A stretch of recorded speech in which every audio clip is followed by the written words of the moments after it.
The morning sun cast long shadows across Lake Shimmer as Taemin Kim knelt beside the crystal-clear water.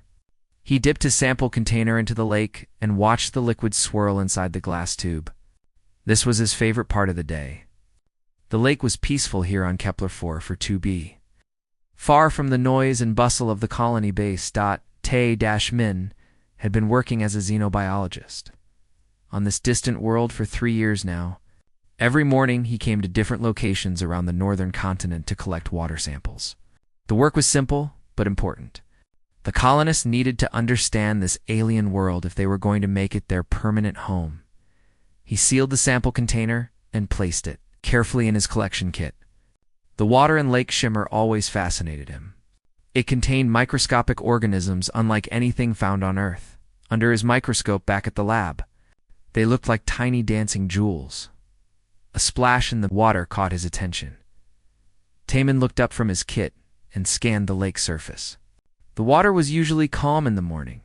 Local wildlife rarely disturbed the larger lakes during daylight hours. Most of the native creatures preferred the smaller streams that fed into Lake Shimmer. Another splash. This one was bigger. Tae-Min stood up and shaded his eyes with his hand.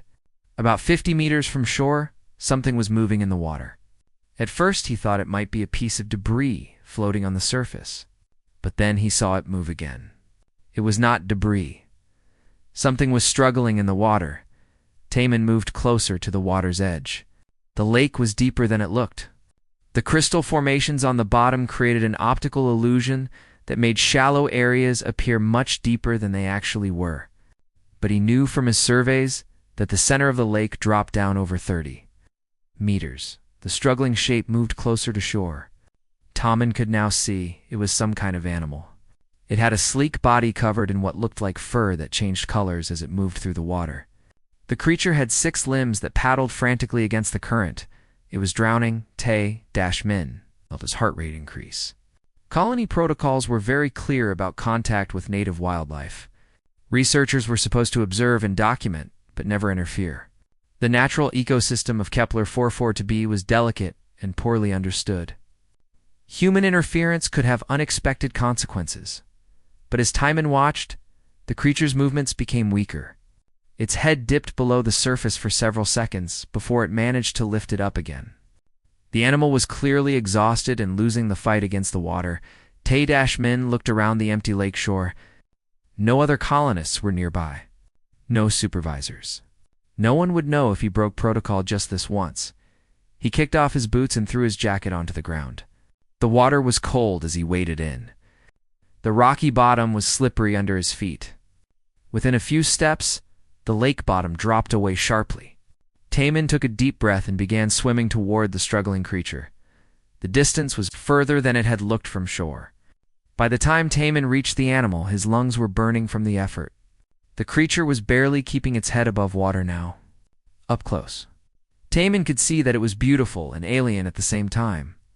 The animal was about the size of a large cat, but with 6 powerful limbs instead of 4. Its fur was not actually changing colors. Instead, it was covered in tiny scales that reflected light like oil on water. The creature's head was feline-like, with large eyes and pointed ears.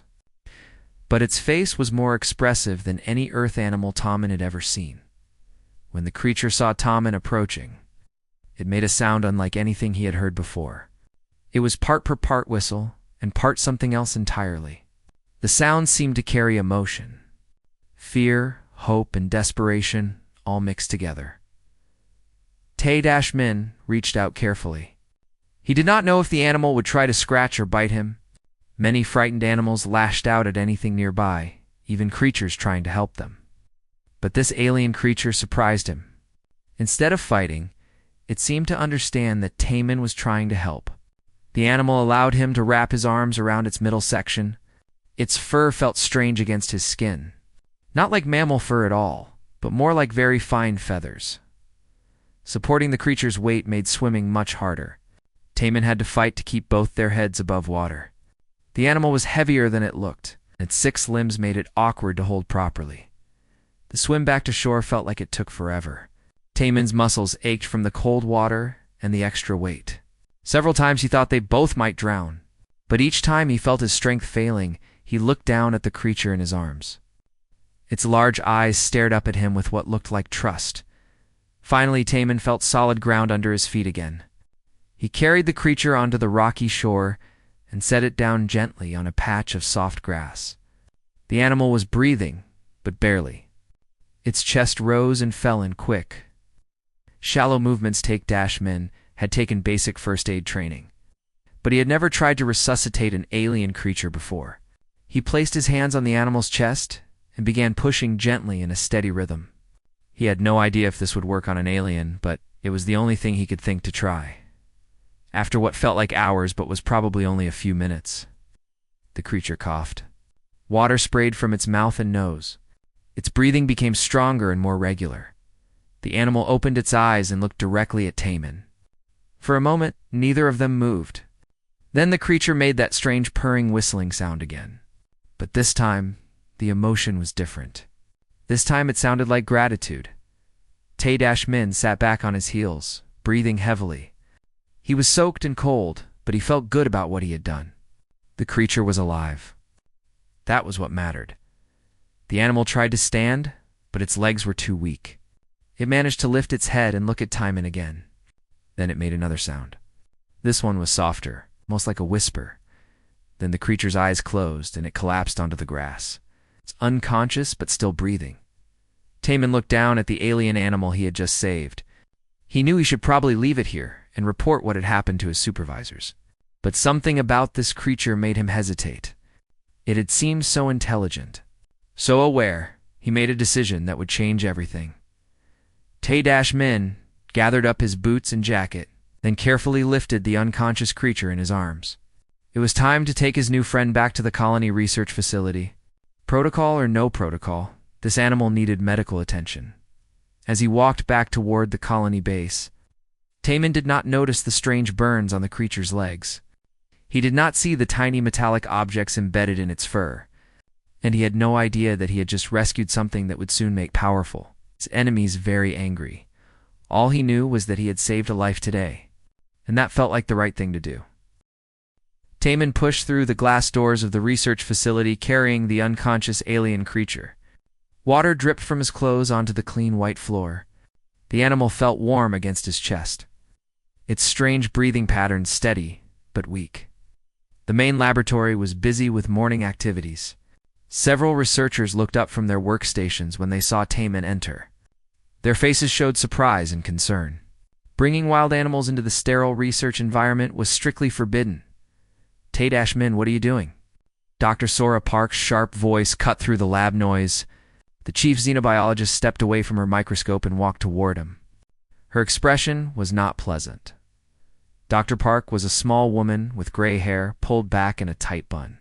She had been studying alien life forms for over 20 years. Everyone in the colony respected her knowledge, but they also feared her temper when protocols were broken. I found it drowning in Lake Shimmer, Taman said quickly. It would have died if I had not helped. You should have left it alone. Dr. Park crossed her arms. We have rules about contact with native species for very good reasons.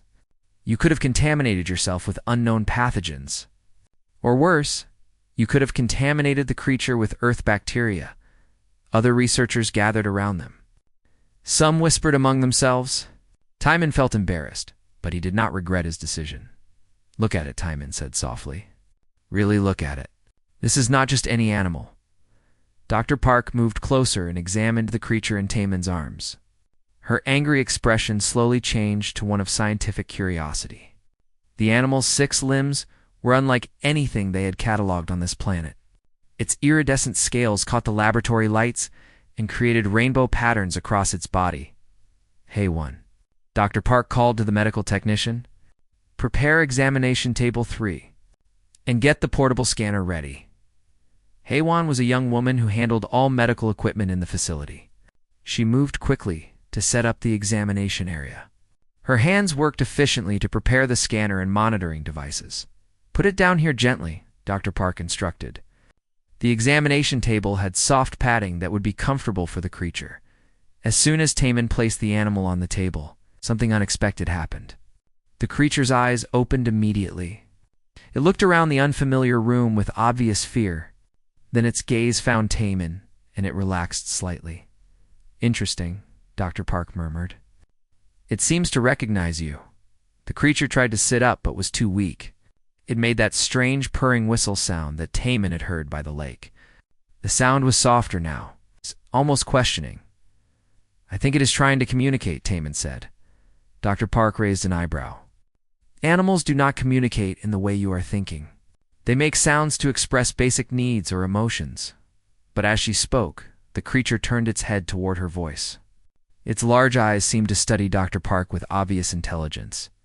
Then it looked back at Taman and made a different sound. This one was longer and had distinct patterns. It's almost like syllables. "Run a full biological scan," Dr. Park ordered Haywan. "I want to know everything about this creature's physiology." Haywan activated the portable scanner. The device hummed quietly as it passed over the animal's body. The creature remained still during the scan.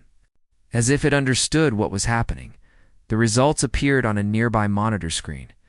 Dr. Park studied the data with growing amazement. "This is impossible," she said quietly. "What is it?" Taman asked. Dr. Park pointed to sections of the scan results. "Look at the brain structure. The neural pathways are incredibly complex, more complex than most Earth mammals, and the vocal apparatus is sophisticated enough for structured communication." She scrolled through more data. "The muscular system shows adaptation for both aquatic and terrestrial movement. The sensory organs are highly developed. This creature is built for intelligence and adaptability."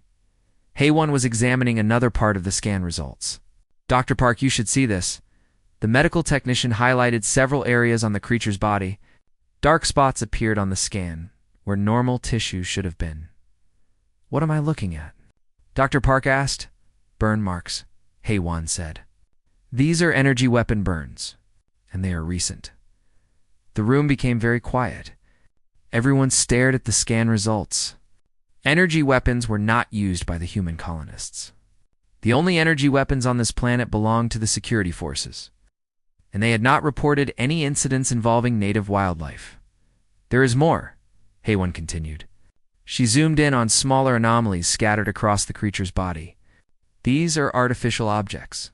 Microscopic, but definitely manufactured." Dr. Park leaned closer to the screen. "Tracking devices?" "That would be my guess." Taman felt a chill that had nothing to do with his wet clothes. Who would put tracking devices on a wild animal? Before anyone could answer, the creature on the examination table made a new sound. This one was urgent and alarmed. It struggled to stand, its 6 limbs trembling with effort. "It is trying to tell us something," Taman said. He moved closer to the table. "What is wrong?" The creature looked at him with desperate eyes. It tried to move toward the edge of the table but was too weak. Instead, it began making rapid, complex sounds. The patterns were clearly intentional, like someone trying to speak a foreign language. "It is intelligent," Dr. Park admitted reluctantly.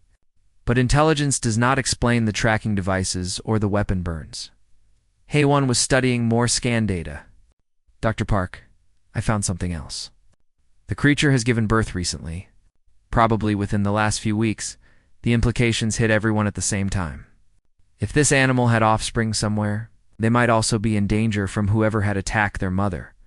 The creature seemed to understand their realization. It made that urgent sound again and tried harder to stand. This time it managed to get to its feet, though it swayed unsteadily.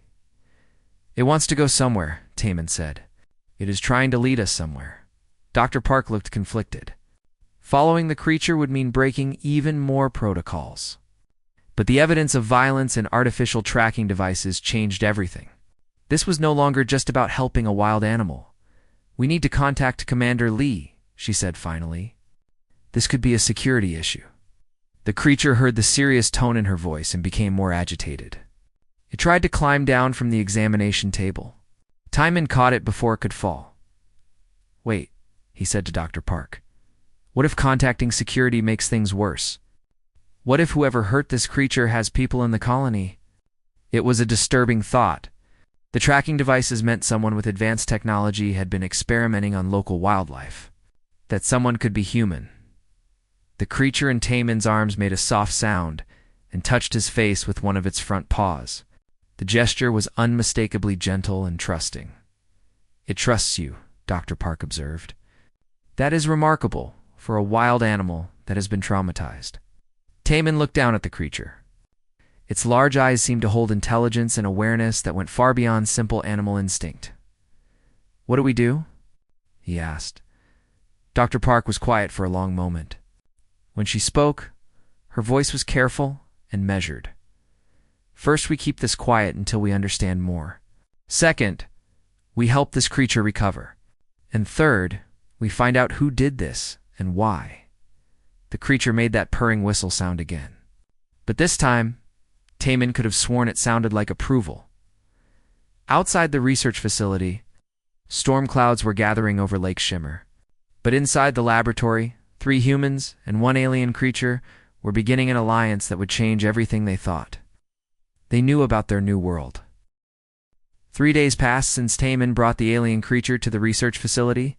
Dr. Park had set up a temporary habitat in one of the smaller labs. The space had soft bedding, clean water, and various foods they hoped the creature might eat. But there was a problem. The animal refused to eat anything when Taemin was not present. "This is very unusual behavior," Dr. Park said as she watched Taemin enter the habitat room. "Wild animals do not usually form attachments this quickly, especially to members of a different species." The creature, which they had started calling Nara after the soft sound it often made, immediately perked up when she saw Taemin. She lifted her head and made that familiar purring whistle greeting. Her iridescent scales brightened noticeably. "Hello, Nara," Taemin said gently. He sat down on the floor next to her bedding. "How are you feeling today?" Nara moved closer to him and rested her head against his leg. The gesture was clearly affectionate. When Haewon brought food containers into the room, Nara finally showed interest in eating. "She only eats when you are here," Haewon observed. "Yesterday she refused food for over 10 hours until you came back from your fieldwork," Taemin stroked. The texture was still strange to him, more like fine feathers than mammal hair. But Nara seemed to enjoy the contact. She made soft, rumbling sounds that reminded him of a cat purring. "Maybe she sees me as part of her pack," Taemin suggested. "Some Earth animals will not eat if they are separated from their social group." Dr. Park looked thoughtful. That could explain the attachment behavior. But it does not explain some of the other things we have observed. Over the past few days, Nara had shown remarkable problem-solving abilities. When they gave her puzzle toys designed for intelligent Earth animals, she solved them within minutes. She had also figured out how to open the simple latch on her habitat door, though she chose not to leave the room. Most impressive was her apparent understanding of human emotions. When Haewon had cut her hand on a piece of broken equipment, Nara had become visibly distressed. She made worried sounds and tried to examine Haewon's injury. The behavior suggested empathy. It's not just intelligence. "Show Dr. Park what you did yesterday," Taemin said to Nara.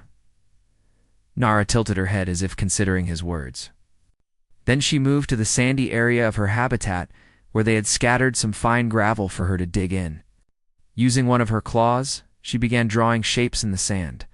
The first shape was a rough circle. Inside it, she drew wavy lines that could represent water. Then she drew a smaller figure that looked like herself. Next to that, she drew a taller figure with 2 arms and 2 legs. "She drew us," Haewon said in amazement. She drew the lake rescue, but Nara was not finished.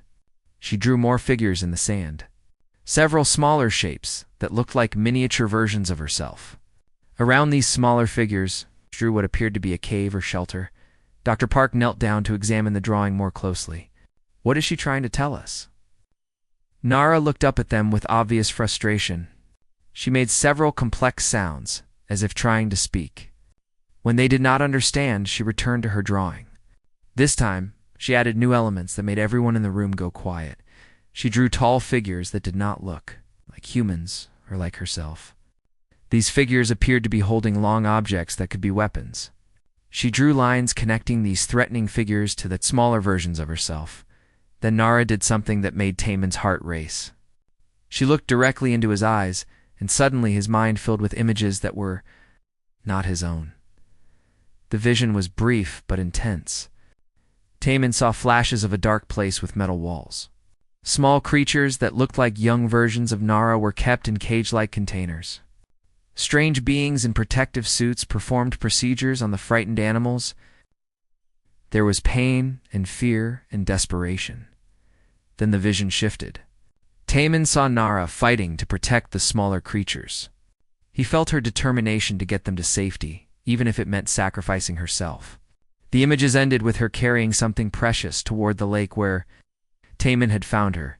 Tadashman gasped and almost fell backward. The mental connection broke, leaving him dizzy and confused. What happened? Dr. Park asked urgently. Your vital signs just spiked dramatically. She showed me something, Taman said weakly. In my mind, pictures of what happened to her. Dr. Park and Haywan exchanged worried glances. Telepathic communication is theoretically possible, Dr. Park said slowly, but we have never encountered it in any species on this planet.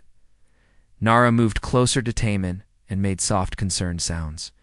She seemed to realize that the mental connection had been overwhelming for him. What did you see? Haywan asked. Tay-Min described the visions as clearly as he could remember them. The laboratory setting, the caged young creatures, the experiments. As he spoke, Nara became increasingly agitated. She made urgent sounds and returned to her sand drawings. This time she drew a path leading away from the threatening figures. The path led to an area that looked like the lakeshore. But instead of ending there, the path continued to what appeared to be an underwater location. She hid something, Taman realized. She hid the young ones somewhere near the lake. Nara made an excited sound that clearly meant yes. She touched the drawing of the underwater hiding place with her claw, then looked at Taman expectantly. She wants us to go there, Dr. Park said. She wants us to help her rescue the others. But as they discussed the implications, Haywan noticed something troubling on the monitoring equipment. Dr. Park, the tracking devices embedded in Nara are becoming more active. The signal strength has increased significantly in the last hour. Dr. Park checked the readings. Someone is trying to locate her. The signals are getting stronger. Nara seemed to sense their concern. She made worried sounds and moved restlessly around her habitat. Her scales began to change color, shifting from their usual rainbow patterns to darker, more muted tones. We need to make a decision quickly, Taman said. If someone is tracking her, they will find this place soon. Dr. Park was quiet for a long moment, weighing their options. Finally, she spoke. The ethical choice is clear. If there are young creatures being held captive and experimented on, we have a responsibility to help. But if we leave the colony without authorization, we will be breaking serious regulations, Haywan pointed out. Taman looked at Nara, who was watching him with those intelligent, trusting eyes. He thought about the vision she had shared with him. The fear and pain of the young creatures, the desperation of a mother trying to protect her children. Some things are more important than regulations, he said firmly. Dr. Park nodded slowly. I agree, but we cannot do this alone. We need help from someone we can trust completely. Nara moved to her sand, drawing again. This time, she drew something new. A series of marks that looked like symbols or writing. The marks were precise and deliberate, clearly not random scratches. She has written language, Dr. Park breathed. This creature has written language. The symbols seemed to form a message, though none of them could read it. But the meaning became clear when Nara touched the symbols and then pointed toward the facility's main entrance. Time, Haywan said suddenly. I think she is trying to tell us about time. These symbols might indicate urgency, as if to confirm this interpretation. The monitoring equipment showed another spike in the tracking device activity. Whatever forces were hunting Nara were getting closer. Nara moved to Taman and pressed her head against his hand. When he looked into her eyes, he felt another brief mental impression. Not images this time, but emotions. Gratitude, trust, and desperate hope. We go tonight, Dr. Park decided. After the facility is closed and most of the colony is asleep, we take emergency supplies and follow Nara to wherever she hid the others. Taman felt a mixture of fear and determination. They were about to embark on something that could be very dangerous.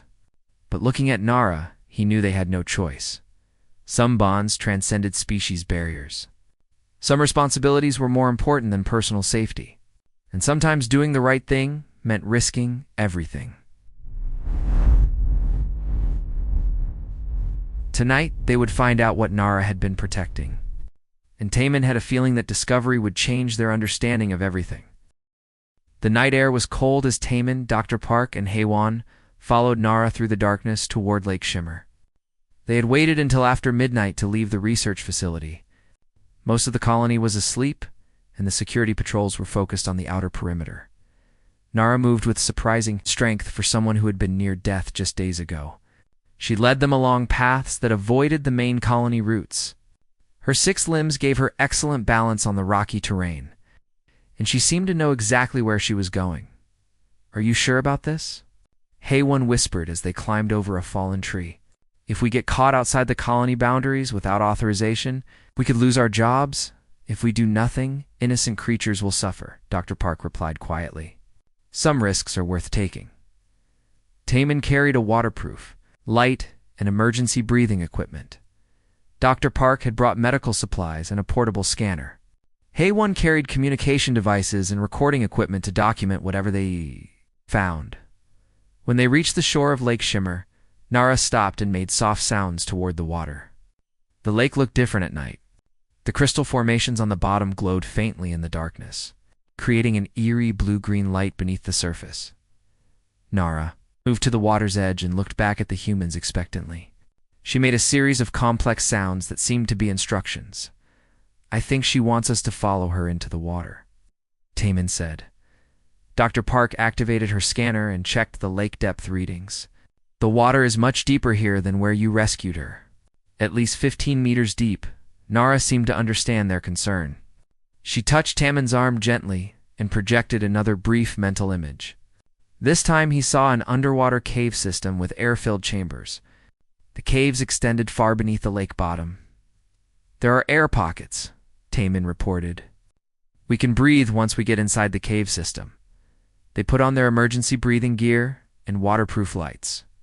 The water was shockingly cold as they entered the lake. Nara dove beneath the surface immediately, moving with graceful efficiency through the water. Following her was more difficult for the humans. Even with their breathing equipment, swimming in the dark water was disorienting. The crystal formations created strange shadows and reflections that made it hard to judge distances. Nara led them to what appeared to be a solid rock wall at the bottom of the lake. But as they got closer, Taman could see there was actually a narrow opening hidden behind the crystal formations. The gap was just wide enough for them to swim through, one at a time. The tunnel beyond the opening was completely dark except for their lights. They swam for what felt like several minutes before Nara suddenly surfaced. The humans followed her up and found themselves in a large air-filled cave. They pulled off their breathing equipment and looked around in amazement. The cave was much bigger than they had expected. Strange rock formations covered the walls, and bioluminescent fungi provided a dim natural lighting. But what made Taman go pale with shock was not the cave itself. It was what was hiding in the shadows at the far end of the chamber. 3 small creatures that looked like miniature versions of Nara huddled together on a makeshift bed of soft plant materials. They were clearly her offspring. But something was terribly wrong with them. The first young creature had scales that flickered and changed in patterns unlike anything Taman had seen in nature. As they watched, the small animals seemed to fade partially from view, becoming translucent before solidifying again. The second offspring had fur that sparked with tiny electrical discharges. When it moved, small lightning-like effects danced between its limbs. The air around it crackled with static electricity. The third young creature was the most disturbing of all. Its eyes were completely white, and it moved its head as if tracking things that were not there.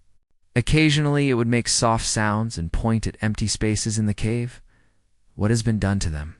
Dr. Park whispered in horror. Nara made sad, worried sounds as she moved toward her children. The young creatures recognized their mother immediately and rushed to her side. But their movements were strange and unnatural. The partially invisible one flickered in and out of sight with each step. The electrical one left small scorch marks on the cave floor.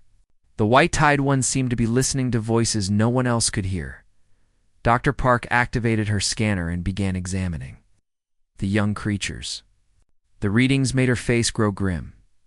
"These are not natural abilities," she said quietly. "Their genetic structure has been artificially modified. Someone has been experimenting on them."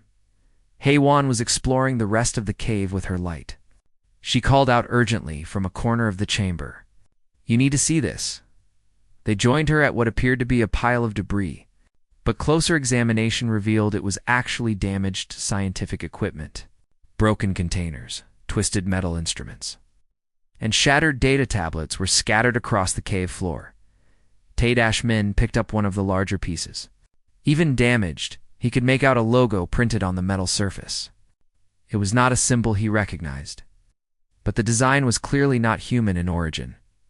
"This is not colony equipment," Dr. Park confirmed as she examined other pieces. "The technology is far more advanced than anything we have here." Heywan found a partially functional data tablet among the wreckage. When she activated it, alien text appeared on the cracked screen. The writing was similar to the symbols Nara had drawn in the sand, but much more complex. "Can you read any of this?" she asked Dr. Park before Dr. Park could answer. The white-eyed young creature suddenly made urgent sounds and pointed toward the cave entrance. All three offspring became agitated, huddling closer to their mother. Nara's scales immediately shifted to darker, more camouflaged colors. She made a series of sharp sounds that clearly meant danger. "Something is coming," Taman realized. They quickly turned off their lights and listened carefully. At first there was only the sound of water dripping in the cave. Then they heard something that made their hearts race. Mechanical humming. "Getting closer. Underwater vehicles," Dr. Park whispered. "Someone is following us." The humming sound grew louder. Through the underwater tunnel, they could see bright lights approaching. Whatever was coming had much more powerful equipment than their simple colony. Nara gathered her children closer and projected urgent mental images to Taman. He saw flashes of the same laboratory from before, but this time with more detail. The creatures conducting the experiments were tall and thin, technology that seemed far beyond human capabilities, but mixed in with the alien figures were others that looked disturbingly familiar. Humans in the same laboratory, working alongside the aliens. Humans who were part of the experimentation. "Some of our own people are involved in this," Taman said grimly. The mechanical sounds were very close now. Bright lights began to penetrate the cave through the underwater tunnel. They had maybe minutes before their pursuers arrived. Dr. Park was still examining the damaged equipment. "This logo," she said suddenly. "I have seen it before. In classified briefings about hostile alien encounters." "What kind of encounters?" Heywan asked. "The hegemony," Dr. Park replied. "An intergalactic empire that conquers worlds and enslaves their populations. Intelligence reports suggest they conduct biological experiments on captured species." The implications hit them all at once. The colony was not just dealing with illegal animal experimentation. They were facing an enemy that could destroy their entire civilization. The lights from the underwater tunnel grew brighter. Voices could be heard now, speaking in languages that were definitely not human. Nara made a decision. She pushed her children toward a narrow passage at the back of the cave that the humans had not noticed before. The young creatures reluctantly moved toward the escape route. But as they prepared to flee deeper into the cave system, the white-eyed offspring suddenly stopped. It turned toward the main chamber and made sounds that were clearly words. Though in an alien language, then it spoke again. And this time the words were in perfect human English. "They are not just coming for us," the young creature said in a voice far too mature for its size. "They are coming for the entire colony.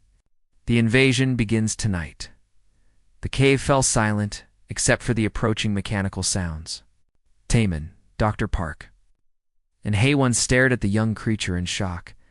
They had thought they were rescuing animals from illegal experimentation. Instead, they had discovered something far worse. The colony was about to face an enemy that had been preparing for invasion by experimenting on local wildlife and creating enhanced biological weapons. And now that enemy knew exactly where to find them. The young creature's words echoed in the dark cave as bright lights moved closer through the underwater tunnel. Taman felt his heart pounding as the reality of their situation became clear. This was not just about saving a few alien animals. The entire colony was in danger. "How can it speak our language?" Haywan whispered, staring at the wide-eyed offspring. "The experiments," Dr. Park said grimly. "They have been modifying these creatures for intelligence and communication. They created living weapons." Nara made urgent sounds and pushed her children toward the narrow escape passage. The partially invisible offspring flickered in and out of view as it moved. The electrical one left small sparks on the cave walls. The speaking one continued to sense things beyond normal perception. "Wait," Taman said to the speaking offspring. "What do you know about the invasion?" The young creature turned its white eyes toward him. "I see fragments of time that has not happened yet. Ships approaching from the dark between stars, fire falling from the sky, many humans dying." Dr. Park grabbed Taman's arm. "We have to warn the colony. If an attack is coming, people need time to prepare defenses." But before they could move toward the main tunnel, mechanical sounds filled the cave. 3 sleek underwater vehicles emerged from the tunnel opening. The crafts were unlike any human technology. They moved silently through the water and settled on the cave floor. Figures, in environmental suits, climbed out of the vehicles. Most were tall and thin, with features that were clearly not human. But among them were 2 people that made Taman's blood run cold. One was Kyung, communications technician from the colony. Taman had worked with him many times over the past year. The other was someone he did not recognize. But her suit bore colony markings. Human collaborators. Dr. Park breathed. Kyung removed his helmet and looked around the cave. His face showed no emotion as he spotted the humans hiding in the shadows.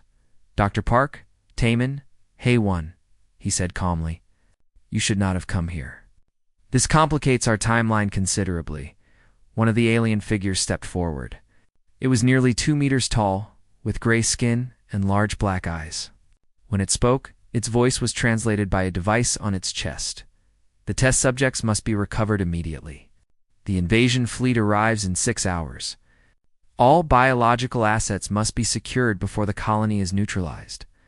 Taman felt sick. Kyung had been sending information to these aliens. He knew exactly when and how to betray his own species. "Kyung, why?" Dr. Park asked. "These are your own people," Kyung shrugged. "The hegemony offers advancement opportunities that human civilization cannot match. When they control this sector, collaborators will be rewarded with positions of authority." The alien commander made a gesture, and more figures emerged from the vehicles. They carried weapons that hummed with energy. The same type of weapons that had burned Nara when she escaped. "Surrender the modified subjects and return to the colony," the commander ordered. "Your cooperation will be noted in your files." But Nara had other plans. She made a sharp sound to her children. And suddenly, the cave erupted in chaos. The partially invisible offspring completely vanished from sight. The electrical one discharged a massive burst of energy that shorted out several of the alien devices. The precognitive one warned of incoming danger just before energy blasts began firing where they had been standing. "This way," Taman shouted, grabbing Dr. Park and pushing her toward the narrow passage. The humans and Nara's family fled deeper into the cave system, while energy weapons fired behind them. The tunnel was barely wide enough for them to crawl through. Behind them, they could hear the aliens shouting in their strange language. The passage opened into another chamber, smaller than the first, but with multiple exits leading in different directions. Bioluminescent fungi provided dim lighting, and the air smelled of minerals and underground water. "Which way?" Haywan gasped. The precognitive offspring pointed toward one of the tunnels. "That path leads to safety for now. But the danger follows quickly." They ran through winding passages that seemed to extend far beneath the lake. The cave system was much larger than anyone had imagined. Some chambers were filled with strange crystal formations that glowed with internal light. Others contained underground pools of perfectly clear water as they moved. The speaking offspring shared more disturbing visions. "I see the colony burning. Ships in the sky, shooting down at buildings. People running but having nowhere to hide. When does this happen? Dr. Park asked while they ran. Soon, before the sun rises again. Taman checked his watch. It was already past 2 in the morning. Dawn was only a few hours away. They reached a chamber with a natural opening that led to the surface. Moonlight filtered down from above, creating silver patterns on the cave walls. They could climb out here, but they would be far from the colony. Behind them, sounds of pursuit grew louder. The aliens had found their trail and were following through the cave system. We need to split up, Dr. Park decided. Some of us have to reach the colony and warn them. Others need to protect these children. Nara made worried sounds. She understood enough human speech to know they were talking about separation. Her scales shifted to protective colors, and she gathered her offspring closer. The invisible one flickered back into view and spoke for the first time. Its voice was high and musical, like wind chimes. Mother says she will not leave her children again. Mother says humans are good people who help others. Mother says we fight together or we die together. Taman felt a surge of emotion. Even facing overwhelming odds, Nara chose to trust the humans who had shown her kindness. Then we all go to the colony together, he decided. We warn everyone, and we protect these children. Dr. Park nodded. The emergency communication system can reach every building in the colony simultaneously. If we can get to the main transmitter, we can wake everyone up and coordinate defenses. The electrical offspring suddenly made urgent, chirping sounds. Sparks danced between its fur as it sensed something approaching. They found us, Hay1 said. Hearing voices echoing from the tunnels behind them, they climbed quickly toward the surface opening. The night air felt cold after the warmth of the caves. They were on a hillside about 3 kilometers from the colony.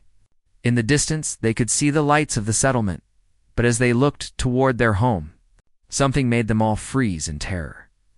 High above the colony, barely visible against the stars, dark shapes were moving across the sky. The invasion fleet was arriving ahead of schedule. The precognitive offspring made a sad sound. I was wrong about the time. The attack begins now. As if responding to its words, brilliant flashes of light appeared in the sky above the colony. Energy beams lanced down from the dark ships.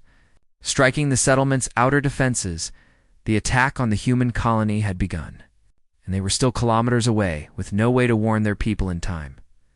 Qiang's voice echoed from the cave opening behind them. You cannot escape.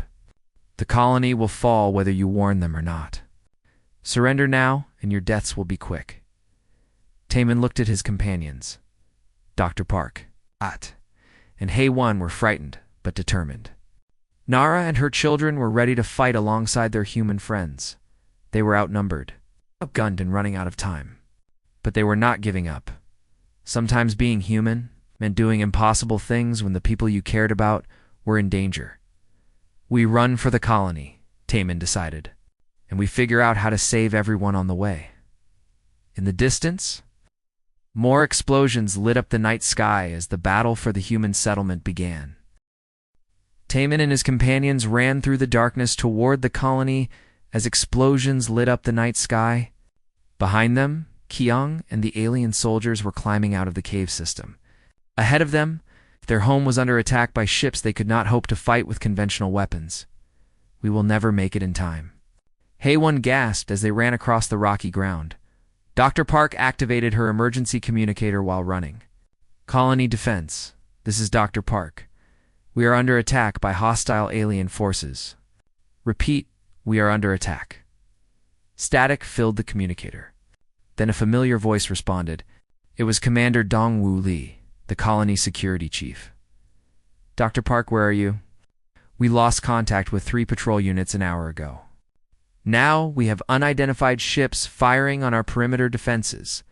Commander, listen carefully. The attack is being coordinated by human collaborators inside the colony. Do not trust anyone with access to communications equipment? There was a pause. Dr. Park, that is a serious accusation. More explosions erupted around the colony buildings.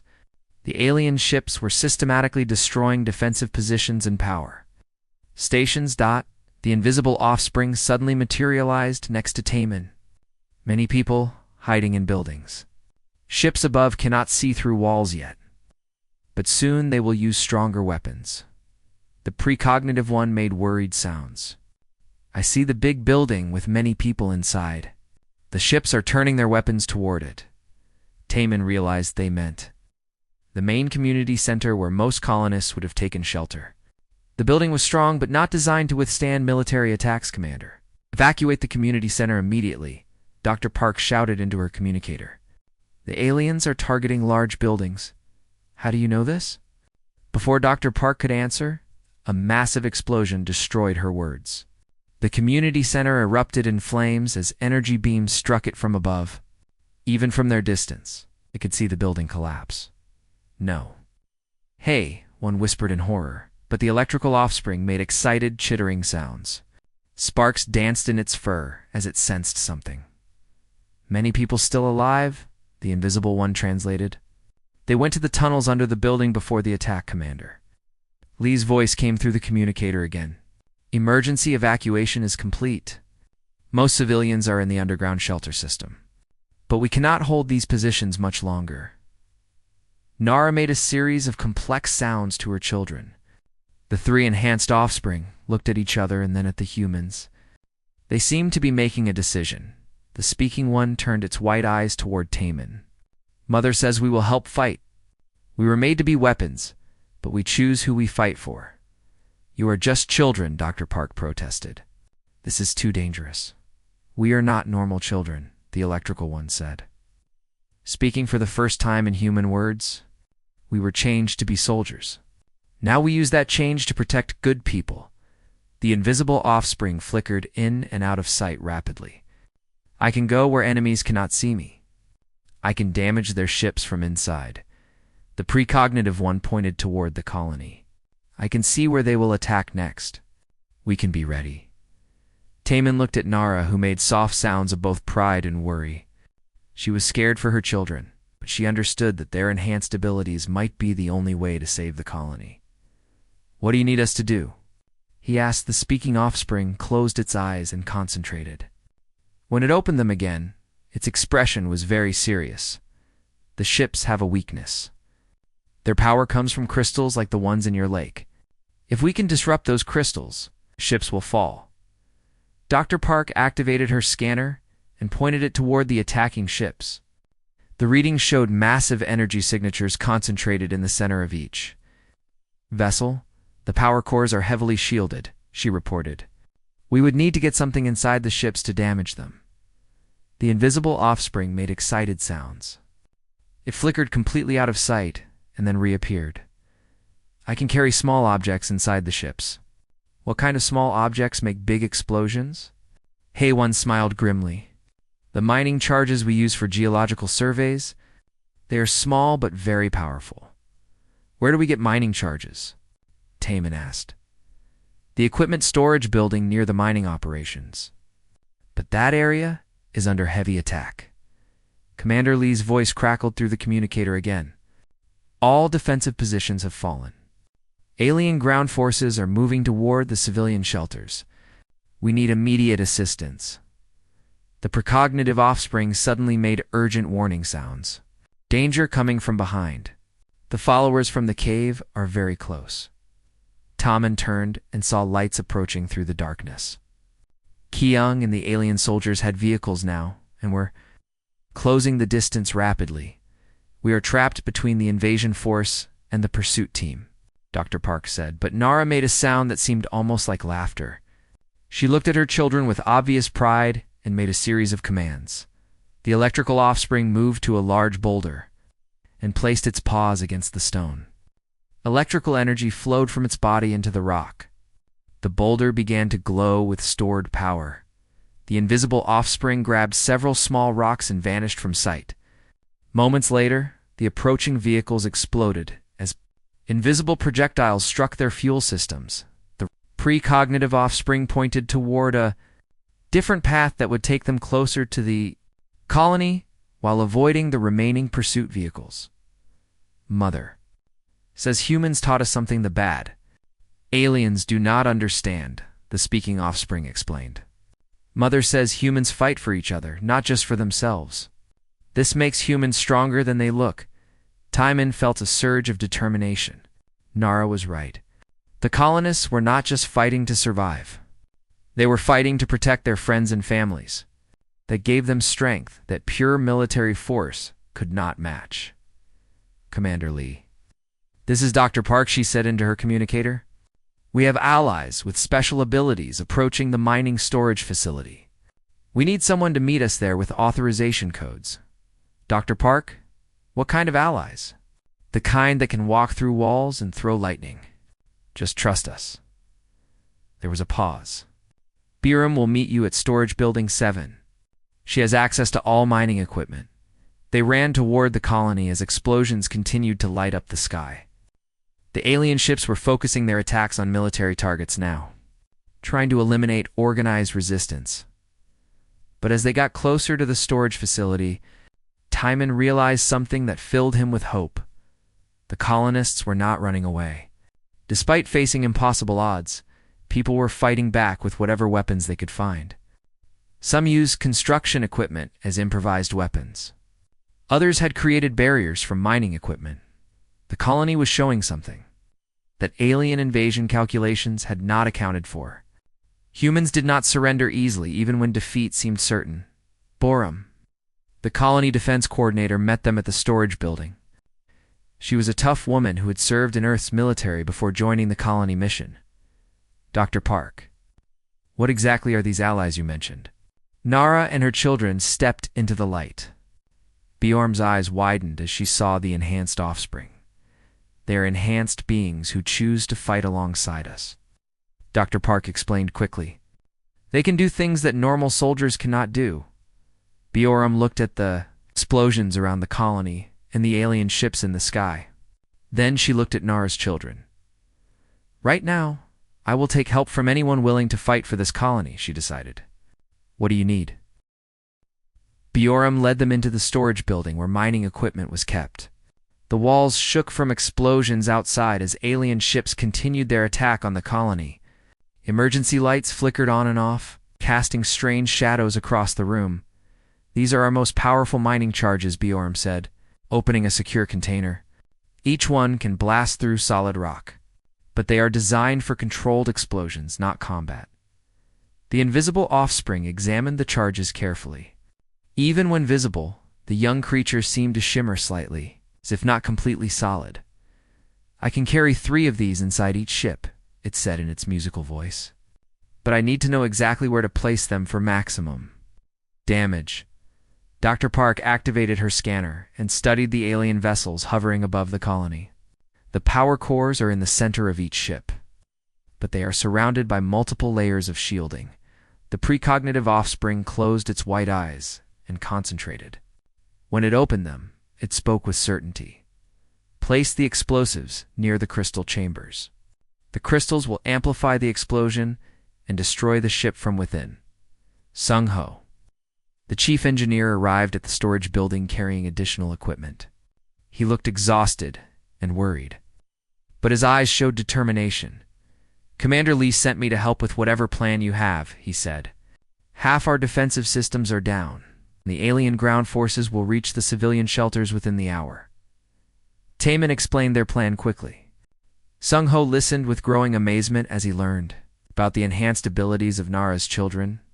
"This is either brilliant or completely insane," Sung Ho said finally. "But it might actually work." The electrical offspring moved closer to the mining charges. Small sparks danced between its fur as it examined the explosive devices. "I can modify these," it said. "Make them more powerful by storing electrical energy inside them. But first, I need the lake crystals." "The lake crystals?" Dr. Park asked. "Why?" The speaking offspring answered. "The crystals can hold and focus our abilities. With crystal amplification, my brother can become more invisible, a sister can store more electricity, and I can see much further into possible futures."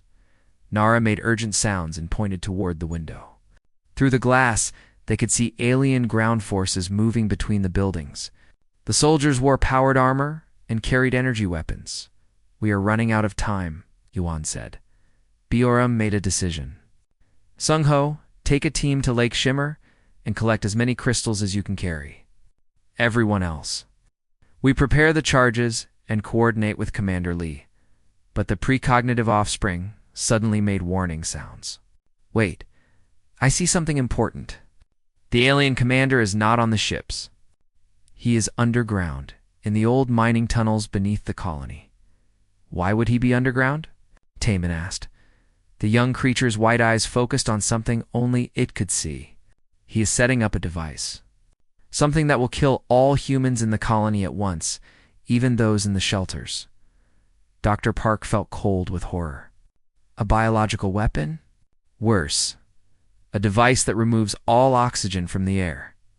No shelter can protect against that. Commander Lee's voice came through the communicator. All units report status. We are detecting unusual energy readings from the mining tunnel system, Commander. This is Dr. Park.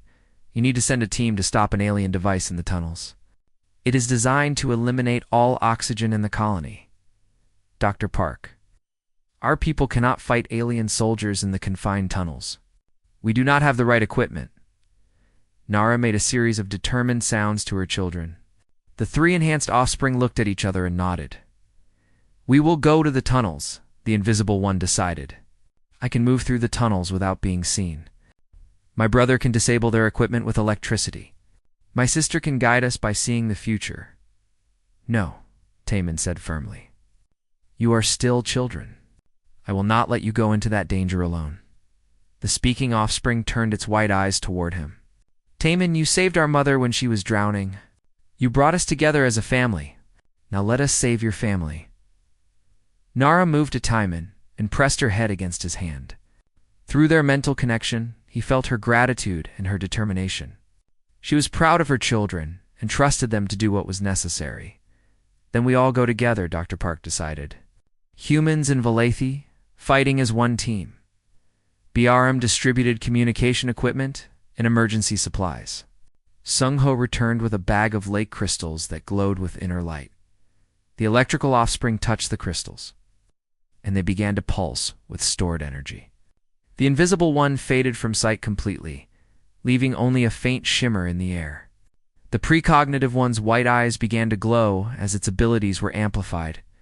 I can see the alien commander clearly now, it reported. He is 3 levels down in Tunnel Section 7.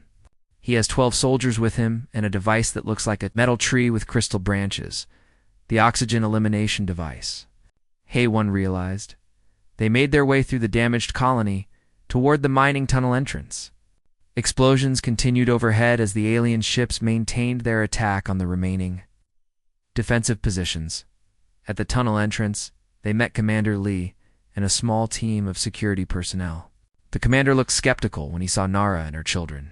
Dr. Park. Please tell me you have not brought civilians into a combat situation, Commander? These are not civilians. They are enhanced beings with abilities that can save the colony. Before Commander Lee could argue, alarms began sounding throughout the settlement. Emergency speakers crackled to life with a terrifying message. Attention all colonists. Atmospheric composition is changing rapidly. Oxygen levels are dropping in all sectors. Seek higher ground immediately. The device in the tunnels had been activated. We have maybe 10 minutes before everyone in the colony suffocates, Commander Lee said grimly. The invisible offspring was already moving toward the tunnel entrance. Follow me. Stay close and stay quiet. They descended into the mining tunnels as the air above them became thinner. The tunnels were dark and filled with the sound of alien machinery as they moved deeper underground. Taman realized something remarkable was happening. Humans and aliens were working together as a perfect team. The precognitive offspring warned them of dangers ahead. The electrical one disabled alien sensors and communication devices. The invisible one scouted ahead and reported enemy positions. Dr. Park. HFY Biorum, Commander Lee, and the security team provided tactical support and carried equipment. Nara moved silently beside them, ready to protect her children and her human friends. They reached the chamber where the alien commander had set up his device. It was indeed like a metal tree with crystal branches. and it hummed with deadly energy. Through the tunnel opening, they could see the tall alien commander and his soldiers guarding the device. 12 soldiers. Just as predicted, Commander Lee whispered. But they have superior weapons and armor. The speaking offspring closed its glowing eyes and concentrated on possible futures. I see the path to victory, it said quietly. But it requires all of us to work together perfectly. And it requires humans to do something that logical military doctrine says is impossible. What? Taman asked. You must charge directly at the enemy, with no cover and no strategic advantage. The aliens will calculate that this is suicide, and will not be prepared for the actual attack. Commander Lee looked confused. That makes no tactical sense. Exactly, Dr. Park realized. The aliens expect logical, calculated responses. They are not prepared for human courage that defies logic. Borum smiled grimly. Sometimes the most illogical plan is the most effective. The invisible offspring distributed the modified mining charges to key positions around the chamber. The electrical one charged the crystals with massive amounts of stored energy. The precognitive one guided everyone to exactly the right positions. When I give the signal, everyone charges forward and shouts as loudly as possible. Commander Lee instructed his team. Make them think we are attacking with superior numbers. Nara made a sound that might have been alien laughter. Through her mental connection with Taimin, he felt her amusement at human battle tactics. Now, Commander Lee shouted. 6 humans ran directly at 12 alien soldiers while screaming at the top of their lungs. The aliens, who had calculated that logical beings would never attempt such a suicidal attack, hesitated for a critical moment. In that moment of hesitation, the invisible offspring triggered the mining charges around the oxygen device. The electrical one discharged all stored energy into the alien weapons, disabling them. The precognitive one guided everyone to safety just before the explosions erupted. The metal tree device shattered into pieces. The alien commander and his soldiers were stunned by the blast and the complete failure of their tactical calculations. Above ground, the alien ships detected the destruction of the ground-based device. Suddenly faced with an enemy that made completely illogical but effective tactical decisions, the ships began to retreat, as oxygen levels returned to normal throughout the colony. Commander Lee looked at Taman with new respect. How did you know that would work? Taman looked at Nara and her children, who were celebrating their victory with happy sounds and gentle touches. I learned it from them, he said. Sometimes doing the right thing means ignoring what seems logical and following what feels right.